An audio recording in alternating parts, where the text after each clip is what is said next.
Greetings family, greetings community. Welcome back to my YouTube channel. My name is Mahlatse and this is Blended Circle with Mahlatse. So I'm your host, and today once again I have my husband Celo Mdlule. Hello everybody. Welcome love.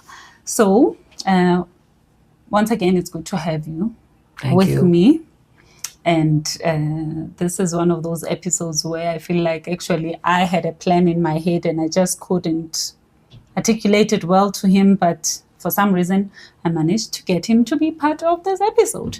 So thank you for honoring my request. And thank you for joining us. And like I said, this is Blended Circle with Mahlatse. Mm-hmm. Don't forget to subscribe, like, and share. I'm not going to preach every time I have to say this, but for real, this is an outreach program. We're just trying to reach as many families as possible that are in this kind of a setup, which is the blended family setup. So this is meant to really minister to them and open their eyes in areas where they are not enlightened, so that a lot of things can be demystified. I'm saying this again today. The reason why I feel the need to explain it, it's because this particular episode is going to give us exactly that. So we're going to try as much as possible to be honest with our position concerning a lot of issues that pertain to our life in a blended family. So today we want to give you a perspective of a man and a perspective of a woman. And I felt it was so important for us to do it honestly and openly, because sometimes people see us teach these things and they think it's easy for us to implement them. But I want to show you that we teach truth. The fact that you're not yet perfecting the truth in your walk of life does not change the truth from being truth. So that's the concept of actually doing this, the channel that we do. So we teach truth, but it doesn't mean that we have perfected how to walk in that truth. So we're hoping you will understand that these are not impossible truths. But if you can apply yourselves as much as possible, you will find your way to that place that is close to at least our version of perfect. So today I want to share on my perspective when it comes to, for instance, parenting, being a mom. So I find that with me and my husband, there's a lot that we don't agree on in as far as our parenting styles are concerned. So I believe that parenting styles are not the same. And I always emphasize that we come from different families, as it were. So it means we were raised differently.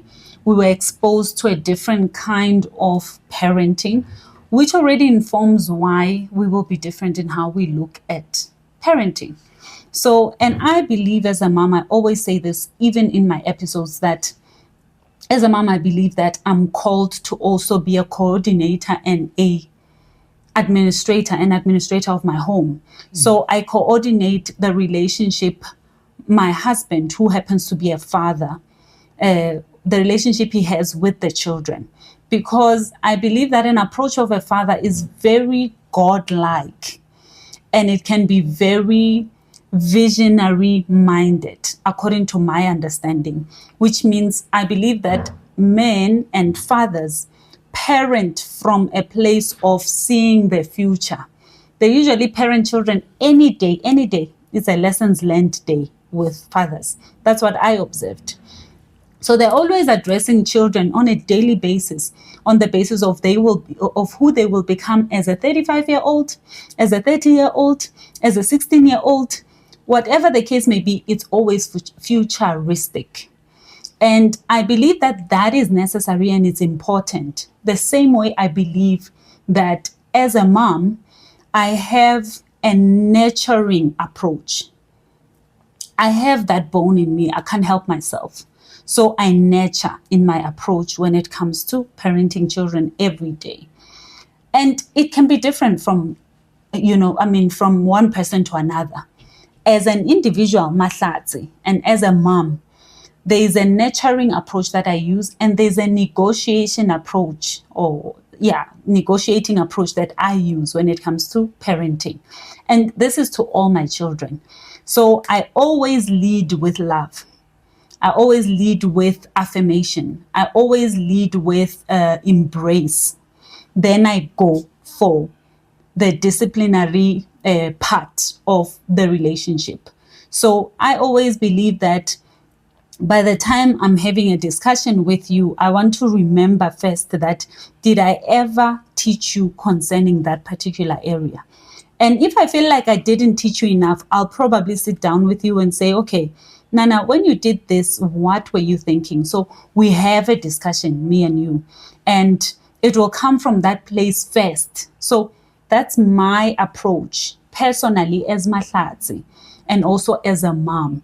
And also another thing I believe in a lot is, because I believe that dads are very futuristic in how they parent on a day-to-day basis, I find that it's easier for me to rather rope my husband in from time to time if I find that he is putting an element of future in a moment where he could, how can I put it? He could capitalize on building on the connection with the child.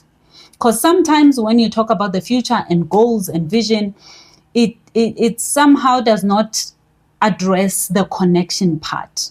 So I believe that I have a responsibility to make my husband aware of those moments when he's not putting connection, and I feel that moment was an opportunity for you to connect with the child instead of maybe correcting or trying to fix the child. So yeah, that's the perspective I want to share in as far as parenting is concerned. So I'm hoping you will do the same for yourself. Okay. Yeah, like you said, we share the belief in the principle of discipline. Mm-hmm. It is just in the interpretation that we differ. Yeah. Like you said, I believe in learning through lessons. So every opportunity that I would get or that avails itself is a learning opportunity. Yeah.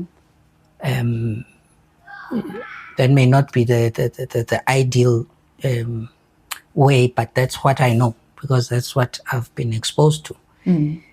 My parents were both teachers at some point, so they never lost an opportunity to teach you something out of everything, really. And the connection part that you talk about, that I may miss the connection, yes, but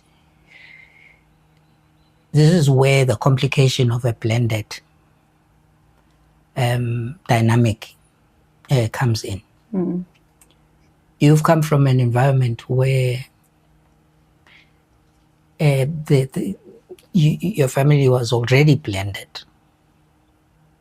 Your family was blended. Yeah. While mine was a bit monolithic. So when I discover these teaching points, I do so with a what you call this, the assumption that love already exists. So I do not refer to, oh, okay, I won't wait and think, oh, okay, have I given this person love so that I can administer discipline? Yeah, yeah. Because we know the bank system where you deposit before you can withdraw. Yeah. So because of where I've come from and how I am with my bio children, the assumption is that is in place. So you are able to say, oh, okay, go polish your shoes. And children, being children, they will do everything else before they do that. And when you say that, oh, it hasn't been done, you say, you need to polish your shoes. And they'll go, oh, yeah. And then tomorrow it happens again. And then when you say, but how many times must I say before you do? To the mother, it comes across as harsh, whereas you are building on something that you have already said, which the mother may not be aware of. It comes across as, oh, but you need to deposit first, which deposit would be, guys, really, we spoke about cleanliness, we spoke about being neat, as my mother would say. So you need to polish your shoes ahead of time, not in the morning, so the day before. So when that doesn't happen, you are then asking the questions. And because we are forward looking, as you said, when you ask that question, it is not just the question in itself, but it is suggestive of the person who does not want to do this now, in future will look like this. So, and that also communicates maybe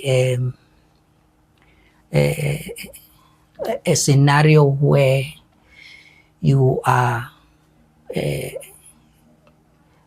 foretelling a bad prophet of doom, yes, basically, for the future of that child. Yes. Whereas all you're doing is now making the picture clearer of why you want them to do this. It's not because you just enjoy them working all the time. You just enjoy them doing this all the time, but you are preparing them for a life that doesn't give anything to the person that does not apply themselves or gives the best foot forward, puts their best foot forward. And what you are trying to do is to just prepare them. So that, for me, is where the difference is, and it can really affect the family environment, because what affects the husband and the wife generally tends to affect the children. Definitely. So, yeah, I appreciate your perspective concerning that. Yeah. But I have to admit that there's still so much work that needs to go into how we can both get to a common ground in as far as, you know, I mean, you talked about my childhood and your childhood and how what informs how I look at it now, which I can believe it's a better option because we're a blended family and there's no assumption that the children know they're loved by you because they don't know you and they didn't choose you. So there's so much teaching that we give around depositing and learning how to just slowly introduce you into the picture and bring you into the picture, because it's important for you to make sure the transition is processed well. I mean, it's done well, so that at the end there's a win, basically. So I feel like while like I said here, we're not trying to correct how the other person is doing, but we're just giving you some of the realities we face as a couple in a blended family, because so that you understand that it's possible to actually live through that. There's a thing where I talk about, going through life while you celebrate the wins, the victories, and while you grieve the losses. I love saying that a lot, because it's not going to work for you to wait for a victory in order for you to, so you can't. It will never happen that you're having all victories at once and then you experience loss, isolated, and then you move again to go, and it's not going to work. So this is just to show you the realities of our life together. And I'll move on to the next point. Like I said, we're not trying to fix which one is right and wrong. But anyway, maybe we can open that up to you in as far as your opinion of how you see, or how we look at both. How we both look at the same subject. And I'll move on to the one, how do we translate this? I mean, there's a thing with me and my husband where we talk about the interaction of ex-spouses, with us, because obviously we've been married before, like we explained. So it means he has an ex-spouse, an ex-wife, and I have an ex-husband. So there's something that we sometimes don't seem to see in the same way, because we are male and female. That's what I believe. Or it's because we're basically a different gender, and we're dealing with different genders. He's dealing with a woman, I'm dealing with a man. So, and this would be like a case in point where while we agree that there's a proper management that must be done when it comes to our ex-spouses in their involvement in our life and their involvement in the children's life while they're with us. And I believe that we had a lot of conditions that we wanted to put out in terms of dealing with our ex-spouses. But what we picked up is that while we believe in those measures to be put in place, so for instance, if I say, I don't believe in you directly talking to your ex-spouse, but because maybe there isn't a healthy relationship maybe between me and his ex-spouse yet. So then we feel like, so what do we do when there's an emergency that concerns the children?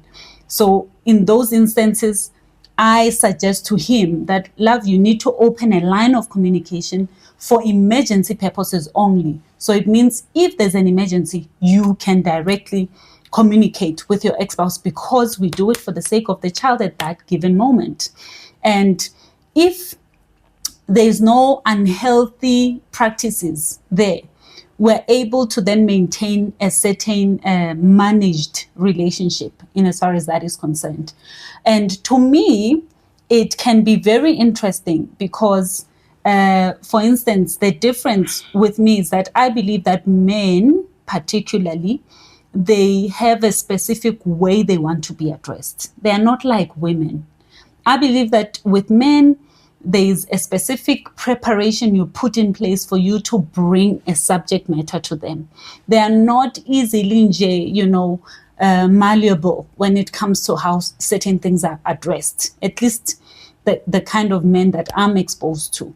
So I always believe that when it comes to a man, there's a certain understanding you must have as a woman before you can just throw administrative conditions to them and say, okay, in order for you to talk to me, you need to do this, you need to do that.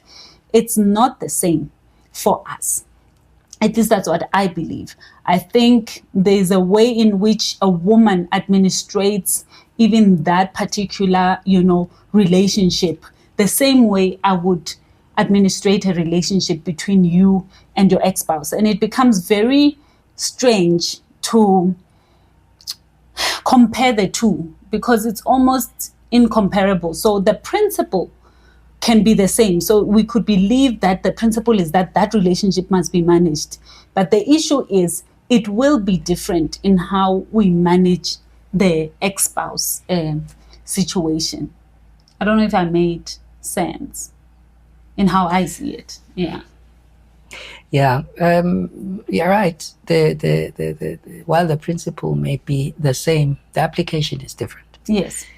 It is then when you are varying the application, it also then has its own requirements that must be fulfilled. So, for instance, you're right, men must be addressed a certain way. I know with my ex-wife, there was a period where that was not in place. Yeah. And I preferred not to engage because of the approach that was being used. Okay. So I agree with you there. But I took the initiative to correct a situation that I felt was not serving my marriage. When it comes to men having to deal with an ex-spouse of your spouse, the same applies. You know that is a man, yes, he must be addressed a certain way. But you also expect that there is a difference between me, the spouse now, and the ex-spouse. Because if it's the same, if you are going to honor, which is a good thing, you're going to honor that ex-spouse of yours because you respect him, there must be a difference between how you do it with him and what you do with me. Otherwise, there is no distinction. Therefore, I can equally think that I'm the same person. That's true. And that is where the issue arises. Yeah. You then think, what is the point? Yeah. What is the point if I am going to be, because you had a life with this person. Yeah. Not just the life, you were married to this person. And if you are married to this person, I expect that you left this person. And when I don't see that you actually left, because how do I see that you left? Is that there is a cleaving to me. Especially where he's concerned. Where he's concerned. There is a cleaving to me. Okay. And if I see that, then I'm at peace. But if I don't see that, now you are saying, compete with this man for my attention. And whilst that could be a noble thing to do, sometimes it's not necessary. It's not. It actually fractures the relationship. That's true. So it's not necessarily the principle that we disagree on.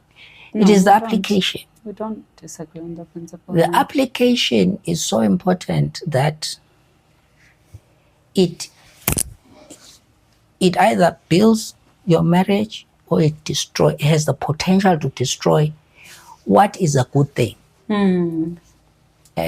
And I want to say, you have been very good when it comes to my ex-spouse.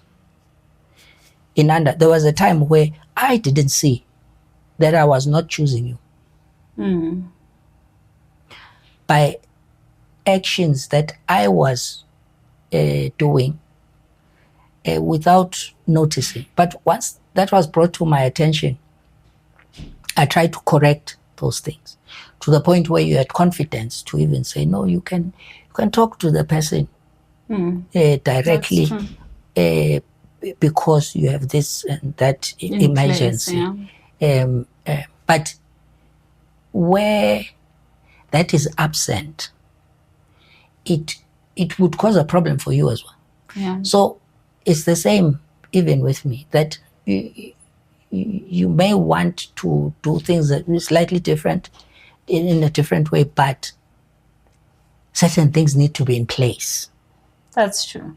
Then it becomes a non-issue, really. Because everything we do, we try to do it for the sake of the children.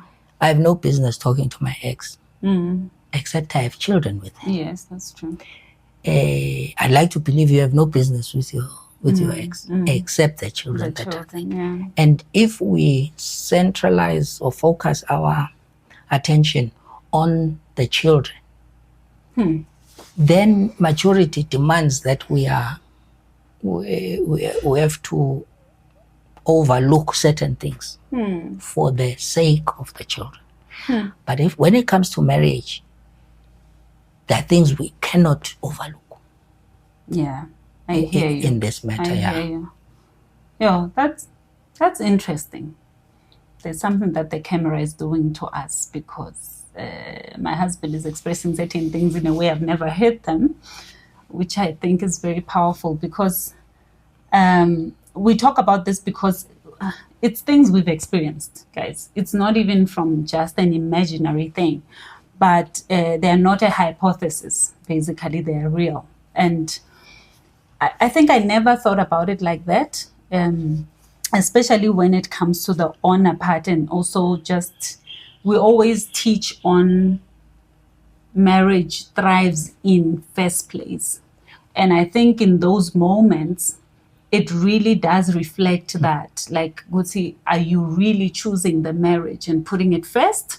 Or are you putting a particular principle first? Like me, I put my personality first, actually, not even the principle. Forget the principle, more than the fact that I said, no, this is what I believe, and I can't just approach this person without calculating and making sure that they will receive what I have to give.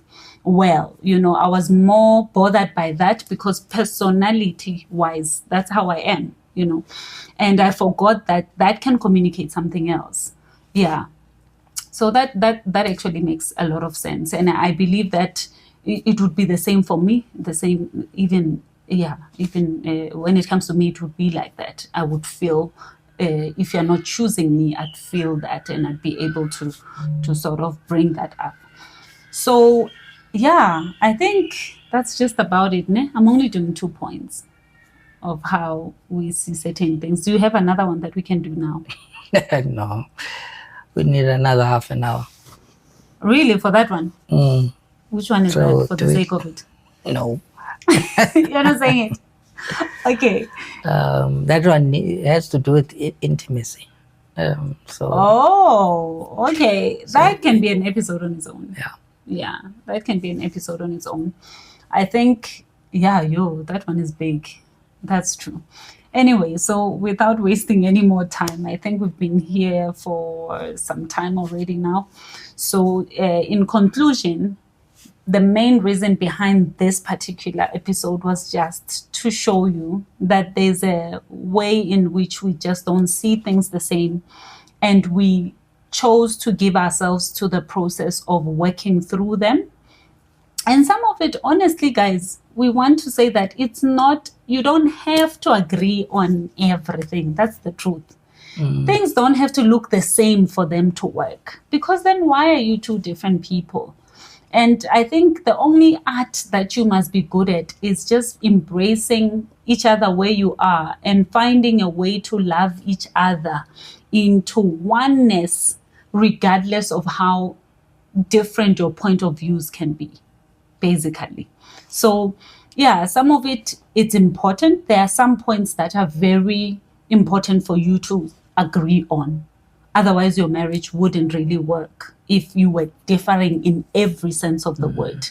So there's a lot of other issues that you must agree on so that you're able to actually have a marriage. Otherwise, why are you here? So when it comes to parenting, I just want to revisit that part, that when it comes to parenting, there is a very high importance that I believe we should emphasize on, of understanding that the children that you're parenting, especially your bonus children, I always say don't be delusional. They're not your biological children. So it's not the same. It is not the same. So don't try too hard to say, but you must feel what you feel for your children. You must feel for my children what you feel for your own children. It doesn't work like that. While I want you to love them as much, which I don't believe that you don't love them, but there's a certain love that comes from the blood that expresses itself a bit different. And it's still love. And there's still another love that expresses itself from a place of just relating with someone. So the relationship itself. So you build on that. Even as a married couple, honestly, I feel like we're just robbing the kids because they can't speak for themselves sometimes. Because even as a married couple, there are things we're still doing today in trying to connect better as a couple and in trying to build our relationship to get better as a couple. So if you're building a relationship, there's an intentionality, a level of intentionality to communicate your love and build the connection between you and that person as much as possible. And I believe it should be done the same when it comes to your bonus children. Build the bond, build the connection. When they're not calling you, you reach out to them. When they're not, so at times it may seem a bit hard when you say, for instance, I used to say that, sometimes when you send a I love you, you don't get a response. Yeah, I love you too. It shouldn't be personal that the child hates you or whatever. But it's just, it's a process. Be inside it, commit to it. One day, you don't even have to be the one who says, I love you first. You'll be shocked that your bonus child will be the one who says, I love you. And then there are certain days, because children are children, there are certain days where the I love you is not coming, even though it came yesterday. It can change today and not really come the way you expect it. So it's part of the process. Don't take it personal, and rather allow yourself to just build. The same way we don't have, we have these disagreements or the different ways of looking at the same thing. One day, we'll find ourselves in the same boat with the same differences, with these different differences, or one day we'll find ourselves in the same boat with one thing. Doesn't matter. We're here. We're working together. And we're intentional about it every day. And it will unlock one thing and the next thing and the next thing. So do the same, do the work. Take time to talk about things. Take time to speak your mind concerning issues. Take time, every time, don't leave things unattended. Take time, every couple that is in a blended family, I suggest that you have to have a sit down, connect time, talk about, reflect on things at least once in 2 weeks. And then every week you have to have connection time with just you and your spouse, period. Where you don't talk about the kids, you don't talk about the difficulties, you don't talk about anything, but you just talk about how much you love each other and what you love about each other and the things that you would like to see happen in the future as a couple. And then there must be days where you talk about the things that are not settling well, that you feel they need clarity, the things where you're misunderstanding each other, where you feel like, oh, that day when you had that incident with the child, this is what it communicated to me, even though I don't believe this is what you meant for it to do, but this is what it has communicated to me. Oh, I'm sorry about that.